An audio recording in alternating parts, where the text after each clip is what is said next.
you ready for the end of the world as you know it? Being prepared and having a home food store is the first step in being prepared for any disaster.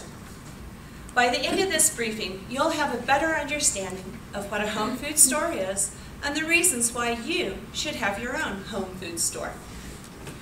What is a home food store? Well, quite simply, that's the non-perishable food that you have in your home where you can make any meal you needed without going to the grocery store to supplement your supplies. For many of us, that's our home pantry or our food cellar. Growing up in Oregon, we had a fruit house. It was a house that was set just outside my grandmother's porch on the front side, and when you walked into it, there were rows and rows of food on the sides, on the back, and on the other side. Those were all of the foods that we had prepared throughout the summer and fall to make it through the winter. I had many nights when we were doing canning, we were canning green beans, we were making jams and jellies, we were making 5 different types of pickles. There's nothing better than homemade pickles. The foods that you prepared yourself are one type of food that you need to have in your home food store. A similar type of food that you can buy if maybe you don't know how to can is going to the grocery store and buying foods that are canned and in the freezer section. Those are considered short-term food stores because they typically only last 6 months to a year. The second type of foods that you need in your food store are freeze-dried and dehydrated foods. Those foods are foods that you can have in your store depending upon how they're prepared from 18 months to 5 years, and if you have a really good place, location for your food store, up to 30 years of food on hand. It's important to have your food store because you never know what's going to happen. Why do you think you might need to have a home food store? Possibly it could be because of a disaster. It could be a natural disaster, something like a snowstorm, a tornado, a hurricane, something unplanned. It could also be an economic change. Now, it may or may not be an economic change on a global or national level, but more likely it could be an economic change in your own personal finances due to a loss of job or having an injury or an accident that prevents you from being able to work. I met a woman this last weekend who had a wonderful food store, which was a good thing because she'd been laid off a month and a half ago. But because she had adequate stores, she'd been able to feed her family without going to the grocery store at all, which was good because she didn't have any money. The city of Albuquerque is preparing for 5 different types of emergencies. One is a flood in the valley. I don't think we're going to have to worry about that anytime soon. Wildfire in the Bosque or in the East Mountains, a hazardous spill in one of our arterial roads, the major highways or freeways that we have, or on our railroads, terrorist attack from a foreign terrorist group because of the labs, and also a snow emergency in the Tijeras Canyon.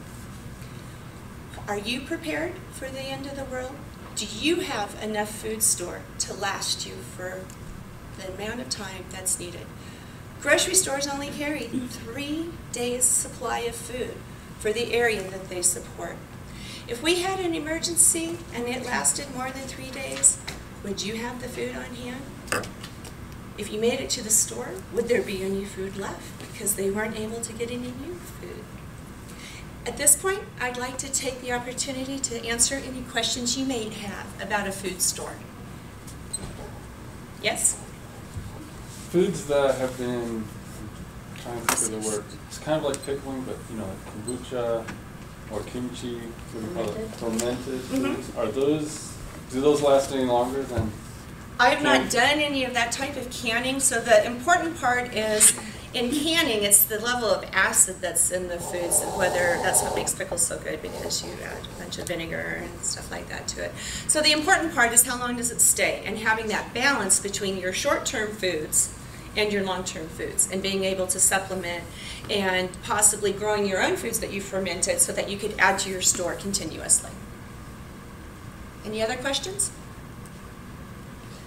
What would you advise someone who maybe has a lack of space in their house, who doesn't have a really good pantry? Well, there's lots of different things that you can do in order to have a food store. Normally, most of us have lots of space underneath our beds. That's a space that typically is not used very well, so you can put your food stores in boxes and slide it under the bed and then pull it out when you need to get to it. Another idea is our doors. A lot of them, you could put shelving on the door, and when you opened it, you'd still be able to get in and out, but you'd have a place to put food there as well. Yes? Mychelle, you didn't mention water. Water is a very important piece to it. The FEMA, the Federal Emergency Management Agency, recommends that you have 3 days of non-perishable food and 3 gallons per day per person on hand. Now, the city's website also states that having more than the minimum recommended by FEMA is wise and prudent. I don't know about you or me, but I plan to have more than that. My goal is to have 1 year, because not only do I not want to rely on the government to come get me, I don't want to wait for them to bring me food. So when we have an emergency, my family will be ready. Are there any other questions? Fantastic. In summary, think about this. You need to have your own food store. It needs to be properly filled with the types of food that will last you over time. You need to have an idea of why you might need to have a food store. Disaster. We all have them. They happen all the time. Raise your hand if you lived in Albuquerque during the 2006 winter storm between Christmas and New Year's. Okay? I happened to be out of town on vacation that week, but when I got back, my coworkers at the city of Albuquerque said the city hall had shut down for 3 days. City hall doesn't shut down for anything. So you know that was a big event. Did you have enough food in your home food store for that event? I challenge each one of you to go home and look at your home food store, evaluate it, and determine if you're prepared. It's our responsibility to be prepared. If not, go out and get the foods you need, set a plan, and make it happen, and be prepared for that next disaster.